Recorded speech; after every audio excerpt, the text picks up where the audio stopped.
What's going on, everybody? Welcome to Always Occupied. We have ordered the same product, the Refos garage door opener, but with this one here, there is a special feature, and it's called Apple HomeKit. Now, this one is basically you can use Siri. The one that we have, you can use Alexa.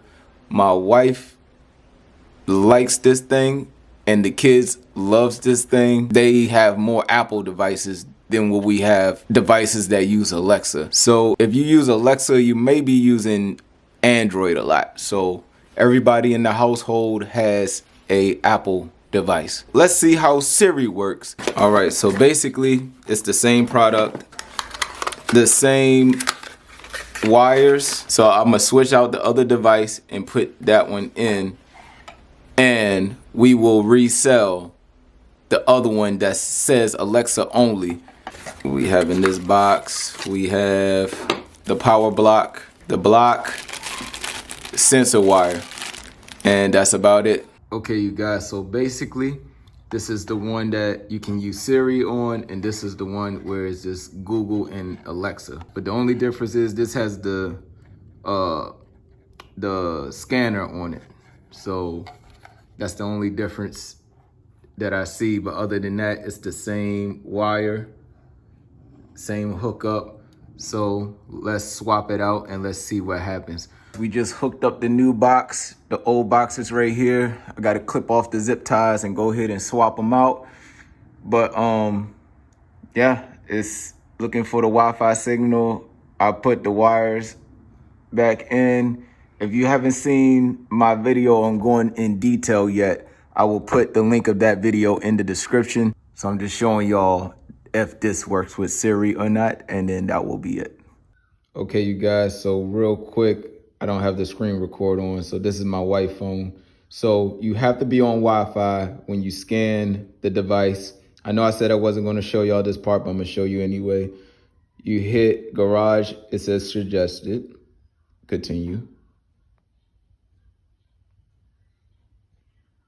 All right, garage door name. All right, use the name provided or enter a custom name. So you can enter the custom name if you want to, but we'll just leave it like that for right now. Continue. All right, garage door added to my home. Done. Easy as that. The Apple app was so much easier than that Home Light app that we had to download.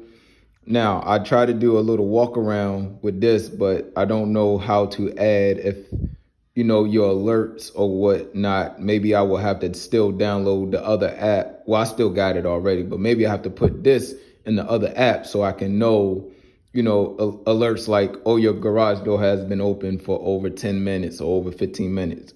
You know, those alerts are very helpful because sometimes you forget that the garage door is open. But other than that, that's it with showing y'all the software as far as using the Apple My Home app. So we hit it.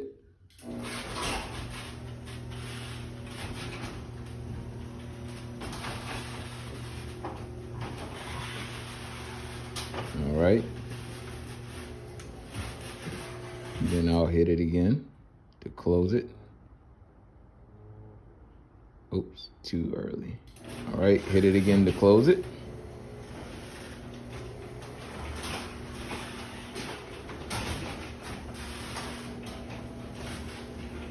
Now, her Siri works with her voice, so the Siri do work, just to let y'all know. I could show y'all that in a little bit, but that's it. This actually works faster than the other app. The other app has sometimes it has connection problems, but this one is pretty good. So it's the same product, but I like this one better. I'm gonna give you the pros and the cons on the smart garage door opener. The pros, at least with this one, you do have Siri Alexa and the Google Assistant with this one. This one, you have the Google Assistant and Alexa. These are amazing. You can open your door from anywhere using the app. That is a pro. When you use the, what is it called? The Home Life.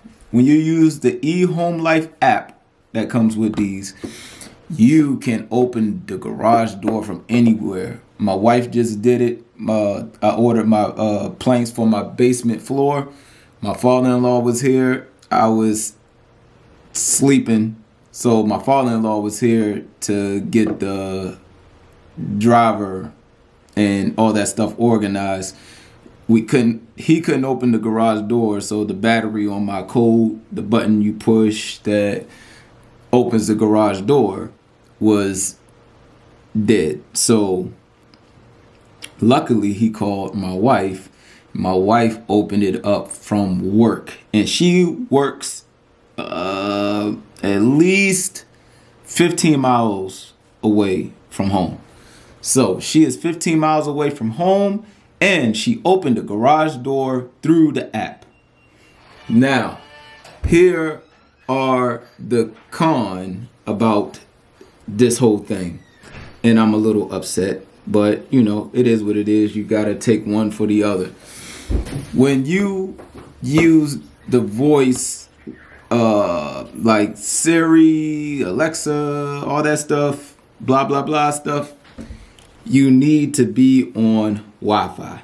So in our house, we have the Echo Dot. So that's automatically connected to the Wi-Fi all the time. So Alexa can open up the garage door at any time. I'm trying to lower my voice because if she hears me, she will say something.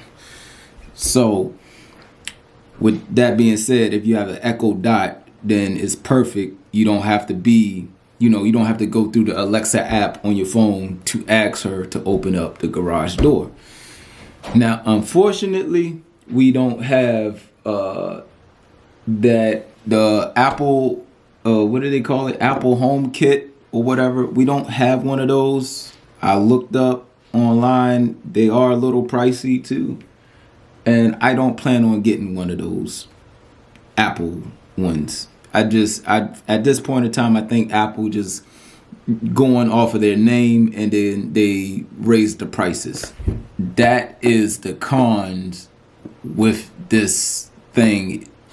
It's almost like at this point in time in technology, you would think that you can ask Siri to open up your garage door while you 20 miles away from your house. But unfortunately, when you leave your Wi-Fi area, Siri don't even notice anything about your garage door. So when you on the home life, hold on, let me get this right. All right, so when you on the home app, right here it says garage door closed. All right, garage door closed, and I'm on Wi-Fi. Now watch, when I get off of Wi-Fi, now it says no response. So, ladies and gentlemen, if you plan on working using Siri as a voice command, it only works at home, basically. So just to give you a heads up, if that's one of the cons, if you plan on using voice control and you think voice control works anywhere, it don't. And that's about it as far as the pros and cons. So to be honest, an extra $10 just because you want Siri, just think about it. You know, I know the majority of people have Apple. It's one of the most used phones. So if you use Siri a lot, or if you have the Apple HomeKit, the tower or whatever, then yeah, you can go ahead and spend the extra 10 to go ahead and get yourself, you to use Siri as a voice activator. But if you don't have the Apple kit and you just have an Apple phone, then, you know, really it don't really matter, because you could just ask Siri on your phone. But Again, you have to be on Wi-Fi. Not everybody wants to be on Wi-Fi. Sometimes when I'm on Wi-Fi, my phone works slower on Wi-Fi. That's about it. All right. Like, comment, and subscribe. And I'll catch y'all on the next video.